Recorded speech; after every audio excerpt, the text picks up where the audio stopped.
જૂનાગઢનો ગાદી વિવાદ. હવે આ ગાદી વિવાદ એ હદ સુધી પહોંચી ચૂક્યો છે કે આખાએ આ મામલાની અંદર જૂના અખાડાના આચાર્ય અવધેશાનંદ ગિરિજી મહારાજ દ્વારા એક 11 કમિટીની એક રચના પણ કરવામાં આવી. 11 સંતોની એક કમિટી કે જેઓ જૂનાગઢ આવશે ને જૂનાગઢ આવ્યા બાદ આખા આ મામલાની તપાસ કરશે ને 7 દિવસની અંદર આ તપાસનો રિપોર્ટ જે છે તે જૂના અખાડાને સુપ્રત કરવાનો છે. હવે જ્યારે આ વિવાદની શરૂઆત થઈ હતી, તનસુખગીરી બાપુનું નિધન થયું હતું તે દરમિયાનથી આ વિવાદની શરૂઆત થઈ. જો કે આ વિવાદની વચ્ચે ગાદીનો હક ધરાવનાર હરિગીરી બાપુ અને મહેશગીરી બાપુ આ બંને પોતાનો હક જે છે તે આ ગાદી માટે ધરાવ્યો હતો, દર્શાવ્યો હતો અને વિવાદની વચ્ચે હરિગીરી મહારાજ જે છે તે પ્રયાગરાજ પહોંચ્યા હતા. પ્રયાગરાજ પહોંચતાની સાથે જ મહેશગીરી દ્વારા એ જૂના અખાડાનો એ પત્ર જે છે તે વાયરલ કરવામાં આવ્યો. એ પત્રની અંદર કરોડો રૂપિયાની લેતી દેતીના આક્ષેપો જે છે તે લગાવવામાં આવ્યા અને આ તમામ આક્ષેપોની વચ્ચે જ્યારે પ્રયાગરાજથી હરિગીરી બાપુએ જૂનાગઢ પરત ફર્યા અને જૂનાગઢ પરત ફરતાની સાથે વિવાદ વધુ બિચકાયો હતો અને તેની વચ્ચે જ્યારે 11 સંતોની કમિટીની એક રચના કરવામાં આવી કે જે જૂના અખાડાની કમિટીએ ત્યાં તપાસ માટે આવશે અને તપાસ બાદ યોગ્ય નિર્ણય લેશે, આ પ્રકારની વાત સામે આવી હતી. આ તમામ વાતોની વચ્ચે જૂના અખાડાના આચાર્ય મહામંડલેશ્વર અવધેશાનંદ ગિરિજી મહારાજ દ્વારા એક સંદેશો આપવામાં આવ્યો છે અને આ સંદેશાની અંદર તેમને આખી વાતની અંદર હરિગીરી બાપુ પર લાગેલા આક્ષેપોને પાયા વિહોણા ગણાવ્યા છે અને હરિગીરી બાપુના સમર્થનમાં જૂના અખાડાના આ આચાર્ય બોલતા હોય તેવું લાગી રહ્યું છે. શું કહ્યું અવધેશાનંદ ગિરિજી મહારાજે એ પણ સાંભળી લો. जूनागढ़ के भवनाथ मंदिर को लेकर बड़ी भ्रांतियां पैदा की गई जिनमें कहीं कोई सत्य नहीं है.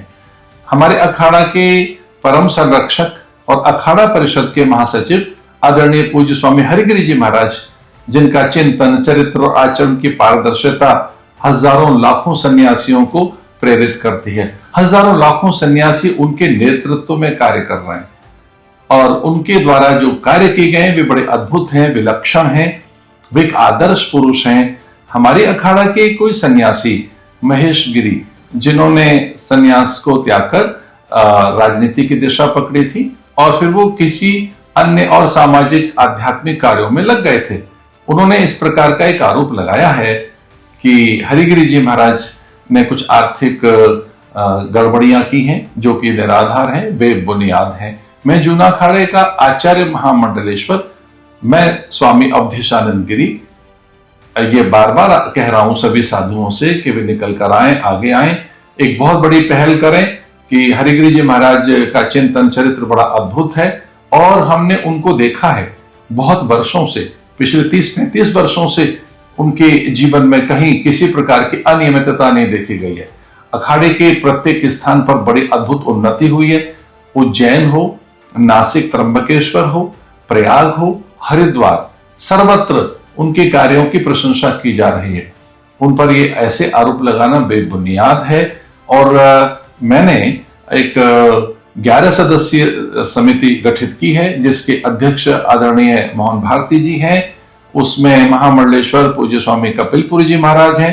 इस समिति के प्रवक्ता दूधेश्वर मठ के परम पूज्य स्वामी नारायण गिरी जी महाराज हैं और सभी मठियों के प्रमुख संत उसमें हैं. वे जांच कर रहे हैं और सबने इस तरह के अपनी सम्मति दी है कि हरिगिरी जी महाराज के द्वारा किए गए कार्य न केवल प्रशंसनीय, न केवल स्तुत्य है, बल्कि वे आदर्श कार्य हैं.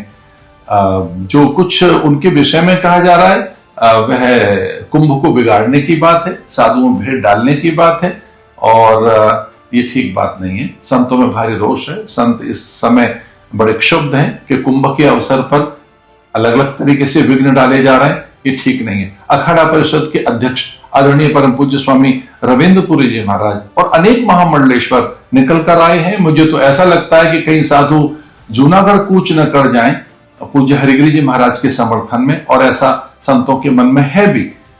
हमारी प्राथमिकता इस समय पूज्य हरिगिरी जी महाराज के ऊपर लगाए जा रहे बेकार के बेबुनियाद आरोपों को हटाने की है. और जब सदस्यों की एक 11 सदस्यों की टीम बनी गई है और वो सब देख ही रही है तो बार बार इस तरह के आरोप न लगाए जाएं, ये ठीक नहीं है.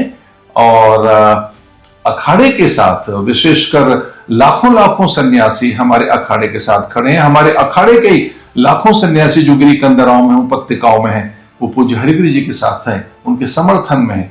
वे जो कार्य कर रहे हैं उनकी हम प्रशंसा करते हैं, उनके साथ खड़े हैं। मैं जूना अखाड़े का आचार्य इस बात को फिर से प्रमाणित करता हूं कि उनके ऊपर किसी प्रकार का आरोप लगाना सही नहीं है। और अगर वहां पर भवनाथ मंदिर में कोई व्यवस्थाओं को लेकर गड़बड़ी हुई है तो उसकी जांच कमेटी उसका सही तरीके से उत्तर देगी और दे रही है। कृपया हमारे कुंभ को न बिगाड़ा जाए और हमारे संतों में भेद न डाला जाए, भ्रांतियां न खड़ी की जाए। मैं वहां के शासन प्रशासन से भी ये प्रार्थना करता हूं कि किसी प्रकार की भ्रांतियों में और किसी प्रकार के संशय में वो न आए।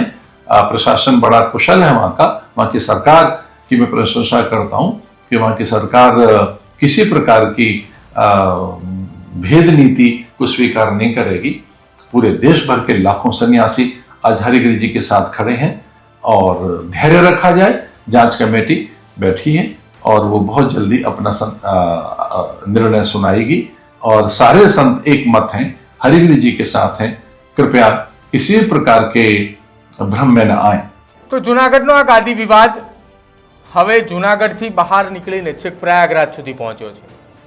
પ્રયાગરાજના 11 જેટલા સંતોએ હવે જૂનાગઢ આવશે અને જૂનાગઢ આવ્યા બાદ આખી આ ઘટના અંગે તપાસ પણ હાથ ધરશે કે આખી આ ઘટનામાં આ જૂના અખાડાનો પત્ર, એ પત્રની ઉપરનું લખાણ એ કોના દ્વારા લખવામાં આવ્યું હતું, ક્યારે લખવામાં આવ્યું હતું, અથવા તો આ પત્ર જે છે તે સાચો છે કે બનાવટી તેની પણ તપાસ કરવામાં આવશે।